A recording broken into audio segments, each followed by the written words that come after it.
बालाघाट शहर का कचरा नगर पालिका द्वारा रेंगाटोला स्थित कचरा पृथक्करण केंद्र में इकट्ठा किया जाता है। नगर पालिका के रेंगाटोला स्थित कचरा पृथक्करण केंद्र में एक पखवाड़े में 2 बार आगजनी की घटना सामने आई है। रविवार को लगभग 13 सेकंड के 2 वीडियो सामने आए हैं, जिसमें केंद्र में रखे कचरे से आग का धुआं उठता दिखाई दे रहा है, जबकि यहां दिल्ली की कचरा निष्पादन कंपनी और नगर पालिका के कर्मियों को मिलाकर लगभग आधा सैकड़ा के करीब लोग काम में लगे हुए हैं। यही नहीं बल्कि पूरा पृथक्करण केंद्र बाउंड्री वॉल से कैद है। बावजूद इसके यहां आगजनी की घटना कई सवालों को जन्म दे रही है।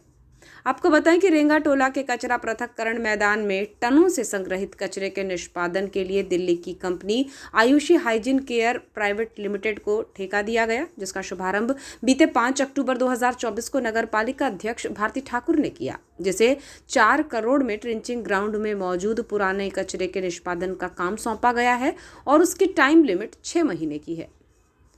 विपक्ष कांग्रेस के विधायक प्रतिनिधि शफकत खान ने आरोप लगाया है कि कचरा संग्रहण केंद्र में रखे कचरे के निष्पादन करने के लिए करोड़ों रुपये के ठेके में लीपापोती और भ्रष्टाचार करने के लिए आगजनी की घटना कारित की जा रही है। वो बताते हैं कि लगातार इस मामले में विपक्ष आवाज उठा रहा है, लेकिन न तो जिला प्रशासन और न ही नगर पालिका प्रशासन इस ओर गंभीर है। उनका सवाल है कि जब कचरा निष्पादन कंपनी और नगर पालिका के लगभग 40 से 45 लोग वहां होते हैं, उसके बाद ये आगजनी की घटना क्यों हो रही है। वो कहते हैं कि कचरा निष्पादन में न केवल कंपनी करोड़ों रुपए के टेंडर पर काम कर रही है, बल्कि नगर पालिका भी कचरा पृथक्करण में लाखों रुपए का व्यय कर रही है। लेकिन घटना बताती है कि कचरा पृथक्करण के नाम पर नगर पालिका की राशि का दुरुपयोग हो रहा है, या फिर नागरिकों को सूखा और गीला कचरा अलग करने की बात करने वाली नगर पालिका कचरा पृथक्करण का काम नहीं कर रही है, जिसकी जांच होनी चाहिए।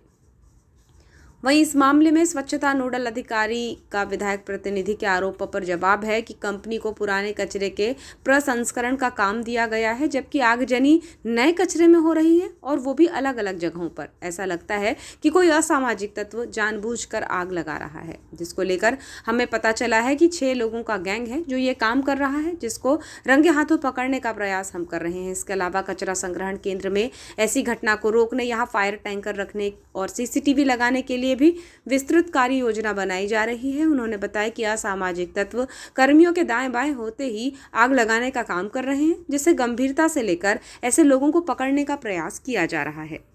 बहरहाल ट्रेंचिंग ग्राउंड में 2 बार इस तरह 15 दिनों के भीतर आग लग जाना कई सवालों को जन्म दे रहा है और अब भी ये पूरी प्रक्रिया संदिग्ध नजर आ रही है।